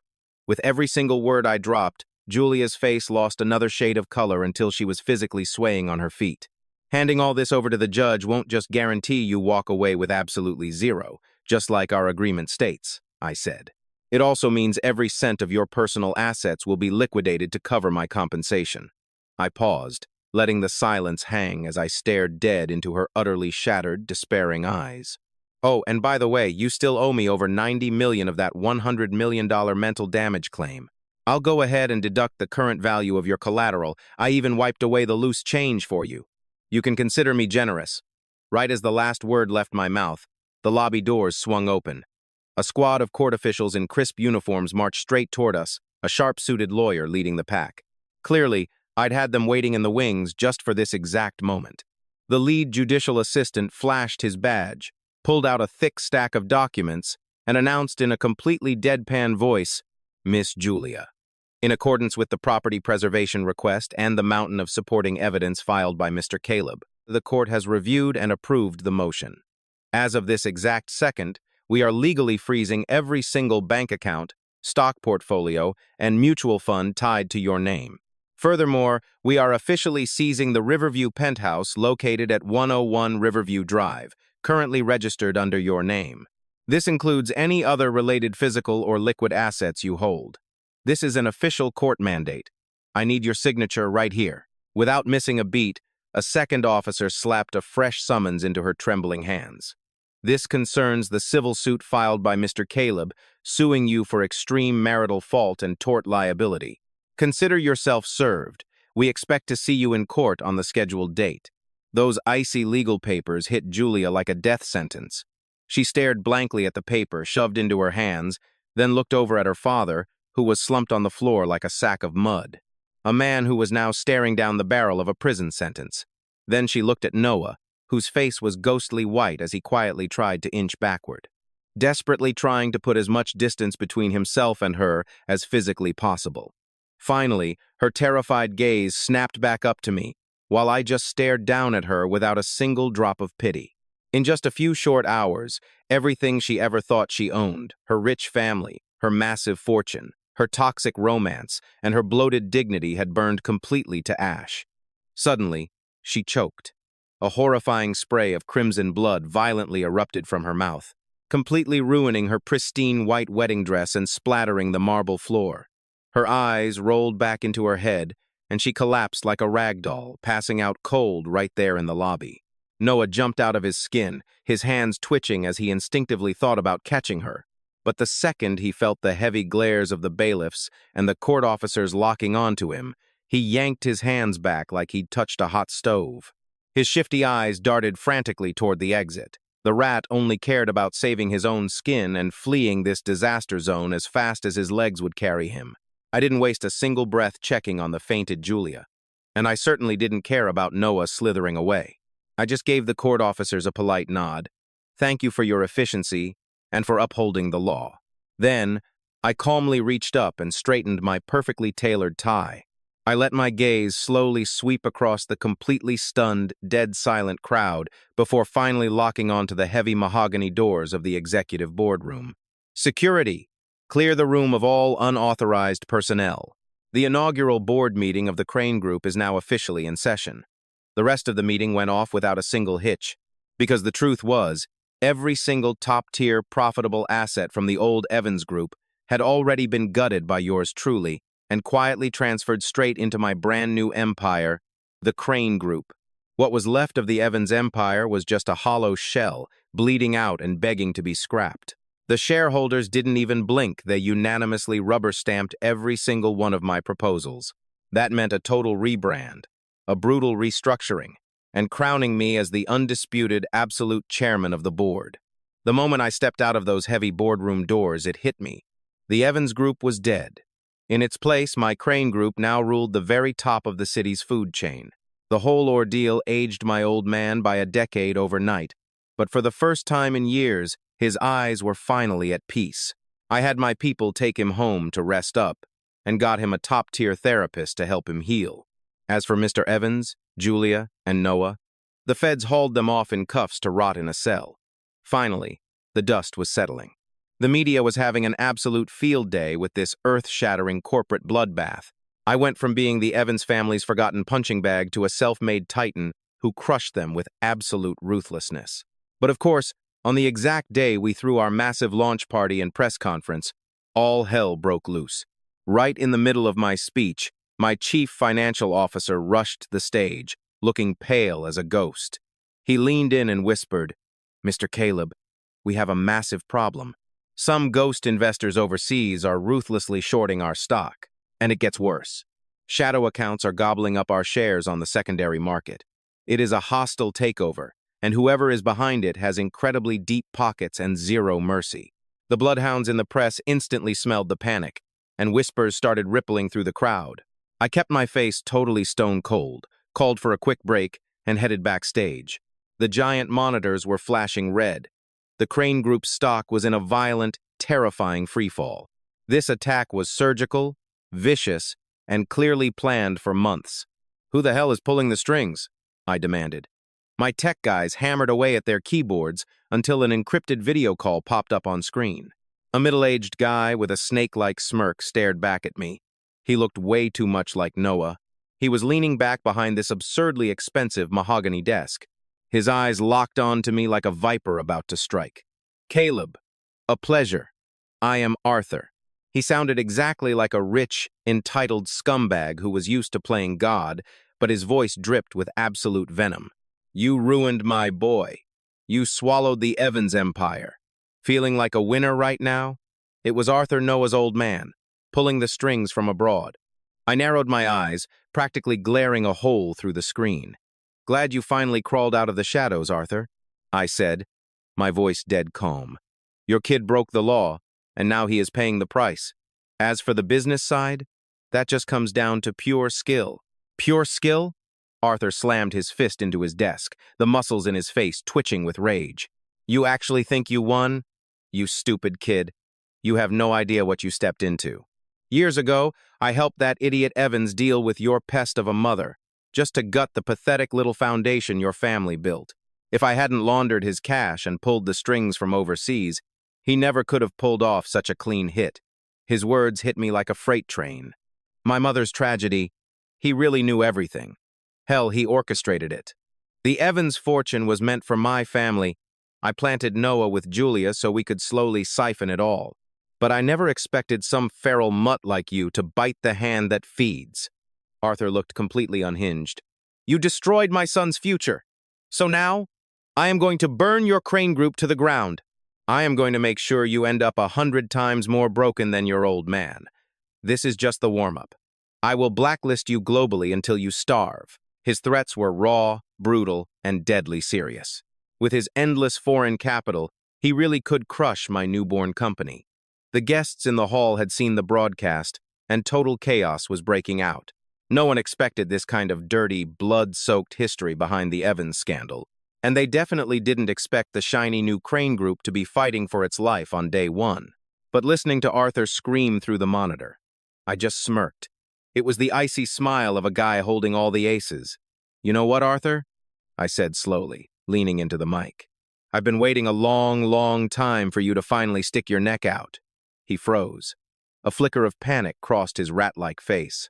I just casually nodded toward the wings of the stage. An old man in a traditional jacket stepped out of the shadows. He looked completely calm, but his eyes were sharp as daggers, and he was clutching a massive folder of documents. The second Arthur saw the old man on his screen, the color completely drained from his face. And for the first time ever, absolute, unbelievable horror washed over his face. It's you. Lucas! Didn't you go bankrupt and jump to your death years ago?" This older man, Lucas, was actually my mother's absolute best friend when she was alive. He was a brilliant entrepreneur who got completely framed by Mr. Evans and Arthur working together, which totally destroyed his company and dragged his entire family into absolute ruin. But his so-called suicide back then? That was a master plan secretly orchestrated by my mother. She helped him fake his death so he could escape, forcing him to change his name and hide in the shadows. Her only request was that he stay alive, wait for the perfect moment, and quietly gather the evidence we needed. "No thanks to you, I didn't actually die," Mr. Lucas replied, his voice chillingly calm but practically dripping with decades of deep-seated hatred. "All these years, I have been hiding in the dark, watching your every single move, and quietly guiding this kid, Caleb. You really thought your dirty work back then was absolutely flawless, didn't you?" With that, he handed the massive document folder straight to me. I grabbed it and violently dumped every single piece of paper right in front of the camera and the main projector at the press conference. Inside was a chain of evidence so insanely detailed and shocking that it made the previous accusations against Mr. Evans look like a complete joke. We had the complete, undeniable accounting trail proving the long-term collusion between Mr. Evans and Arthur.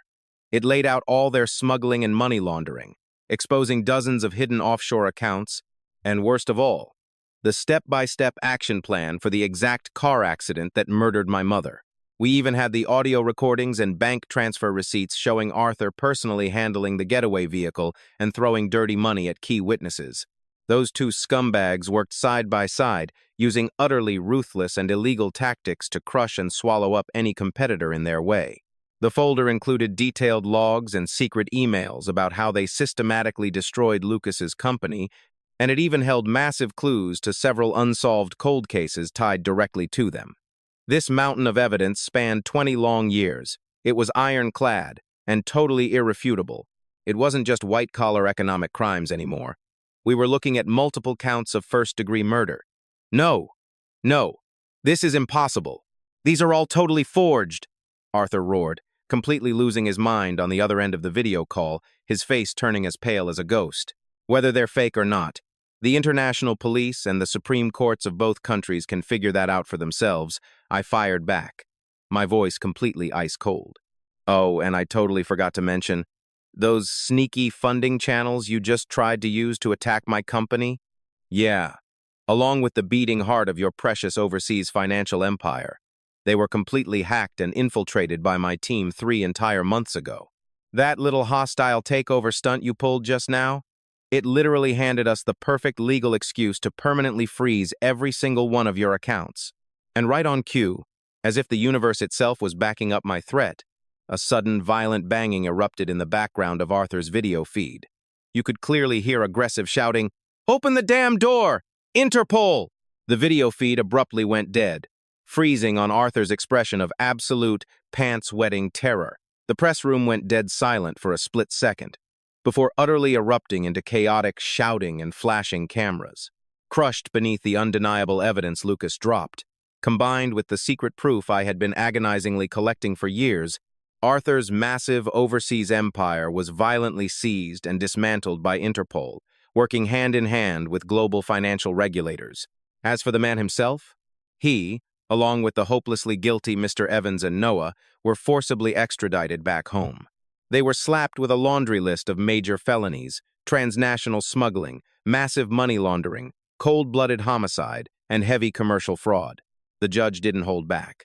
Cumulative sentences were slammed down, and every single one of them was locked away in federal prison to rot. And when Julia finally learned the horrific truth, especially the fact that her very own father, along with her lover's father, were the literal monsters who murdered my mother, her mind just completely, totally snapped. She suffered a total psychological breakdown and was diagnosed with severe trauma, locking her into long-term mandatory psychiatric care. The suffocating dark cloud that had choked my family for 20 agonizing years finally vanished into thin air. Every last enemy had faced ruthless justice. My mother's tragic suffering was finally truly vindicated. Standing in the penthouse office of the Crane Group, looking out over the sprawling city beneath my feet, Mr. Lucas stepped up and warmly patted my shoulder. "Your mother's spirit can finally rest in peace, kid. You pulled off exactly what we never could." I just nodded. There was no crazy, triumphant joy in my chest, only a cold, unbreakable peace that comes after surviving a brutal hurricane. This revenge tour was never just about destroying the Evans family. It was about tearing out the roots of every single parasite who played a part in my family's tragedy. It was about crushing every arrogant enemy who ever dared to step on me and the people I loved. Now, under my sole leadership, the Crane Group didn't greedily expand like the Evans family foolishly did. Instead, we focused hard on integrating our resources and perfecting our absolute core business. We aggressively scrubbed away all the shady gray area operations left behind by those Evans scumbags and built up an incredibly transparent, modernized corporate machine, all heavily relying on the rock-solid foundation I had secretly built over the years. Armed with a crystal-clear, unstoppable strategic vision, the Crane Group roared back to its peak within just 1 year. We completely dwarfed the former size of the Evans family, becoming the undisputed titan of the industry. But honestly, Mindless wealth wasn't my endgame anymore. Between my mother's heartbreaking death and my father's miserable half-life spent practically as a slave, the absolute hell I'd personally experienced taught me exactly what happens when unchecked money and power are used to crush the little guy. So, I took a massive chunk of the group's yearly profits and built the Kimming Foundation from the ground up, focusing on two main goals. First up, free legal backup for regular folks who, just like my old man back in the day, get completely screwed over by shady contracts and corporate bullies, leaving them with absolutely nowhere to turn. Second, throwing a lifeline to fresh startups. We offer zero-interest loans, top-tier business advice, and solid market connections, so they don't get swallowed whole by greedy corporate giants trying to force a hostile takeover. My endgame? Smash these monopolies into pieces and level the playing field, making sure those past tragedies never repeat themselves. Mr. Lucas stepped up as the Foundation's honorary chairman, guiding the ship with the hard-earned wisdom of a guy who's seen a lifetime of ups and downs. He even told me, "Caleb, this feels like picking up the shattered pieces of the dream your mother and I shared when we were young before it was destroyed." As for my dad, he's finally resting easy in a gorgeous, peaceful nursing home out in the suburbs, surrounded by top-notch medical staff and caring nurses. When he first got there, he was still stuck in his old, beaten-down ways, flinching at his own shadow. I make sure to drop by every single week. We never bring up the dark times. We just chat about the weather, silly nursing home drama, or some good news about the company. Honestly, time really is the ultimate healer. Bit by bit, I've watched the heavy tension fade from his face. Now he's out playing chess with the other guys in the courtyard, and he even has the guts to ask the nurses for little favors. One afternoon, I caught him soaking up the sun, flipping through the daily paper. He'd spot a glowing article about the Crane Group, point right at the headline, and tell the old guy sitting next to him with a huge, proud grin, "Hey, that's my boy." We don't do the whole tearful hugging thing, and there are no dramatic heart-to-heart confessions. Some deep wounds just need quiet time to scab over and heal, but I can literally feel the icy wall between us melting away. This simple, slow-burning connection, that's more than enough for me. And then there's Julia. Down in the psych ward, after a ton of mandatory therapy, she finally stabilized, but she is completely ruined. She was diagnosed as legally incompetent to handle her own affairs, but guess what?